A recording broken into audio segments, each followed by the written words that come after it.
Why is it so easy for us to run away from the very thing that we need during our hard times? In this episode, we're going to look at the gift of community and how it can lead to healing. Thank you all for joining us. If this is your first time, please consider subscribing to our channel.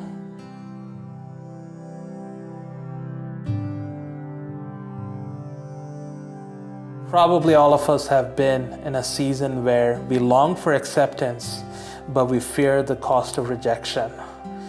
We long for meaningful relationships, and yet we fear the cost of vulnerability. See, we run away from people when we are meant to run towards people for help. In all honesty, it's not that we should want community, but we should need community to fulfill what God has called us to do on earth. So why do we need community, especially when we're looking at healing? First, community completes you. See, you're not meant to do life alone. Even in Genesis, God does this with Adam. God says, it's not good for you to be alone, and He gives Eve. And this is not just about marriage. God was showing us the importance of community and how we need people that would help us in the process. In 1 Kings 19, Elijah is isolated himself from everyone else, and he's saying, hey, I'm just alone, I want to die. And God's reminder to him is actually a reminder about community. He says, hey, you're not the only one going through this. You're not the only one serving God. There's 7,000 other prophets that are just like you. Second, community shares the burden. Unfortunately, we live in a world that does not believe in the conviction that we need each other. Galatians 6 says it this way: share each other's burden. It's so important that we share each other's burden and pray for each other.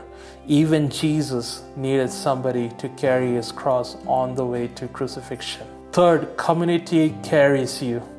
Mark chapter 2 talks about the story about a paralytic man and how 4 of his friends brought him to the feet of Jesus and how he got healed. See, there are going to be seasons when you are paralyzed by fear, by anxiety, by depression, by other things in your life where you would require your friends to carry you to the feet of Jesus for your healing. And fourth, community reinforces purpose. See, 1 Kings 19, when Elijah, he's still in his prime of his ministry, and when depression happens to him and he runs into the wilderness, when God encounters him, towards the end of the encounter, God renews his purpose and reminds him of the people that are waiting on him. God renews him and he says, arise and eat, for the journey is too great for you. God not only reminds him where his healing comes from, but he also reminds him of the purpose ahead of him. See, the truth is we cannot allow our past pain and the people involved by it to close off from our future healing. So I encourage you to get involved in a community, especially a community that would challenge you and that would believe for your healing. Encourage you to be a part of a community that not only understands the power of redemption and grace, but they have the boldness as well to give it away because they got it for free from God Himself. In the next few episodes, we're going to look at what and who is our ultimate healing and God's purpose for our life. If this episode has blessed you, would you share it with your family and friends? Thank you for listening, and God bless you.